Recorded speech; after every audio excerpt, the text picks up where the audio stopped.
going to be getting into the hinge and the wedge. So funny enough, the hinge for me is essentially the same thing on your conventional and on your sumo. So one of the things that I usually see is when people try to hinge or think that they're hinging is that they leave their hips right in place here and they'll just reach down to the bar, and you can kind of see where my back flexes over. So how I usually teach the hinge is as the head drops, the hip and butt should move back, and that'll allow your spine to stay in a bit more neutral of a position. And that's something that stands for both conventional and for sumo. What kind of changes for me in terms of cueing is going to be the wedge.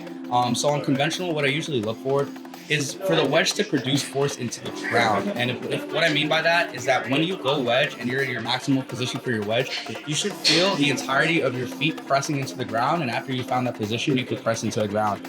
For some people, it's going to be a little bit faster because they're more like proprioceptively skilled in order to do that, and that's where jihad is. And for some people, that's going to look a little bit more static, where they wedge into position, feel out the pressure, and then press into the ground. So I'm going to have Jihad show you how he hinges and wedges into the bar for a conventional.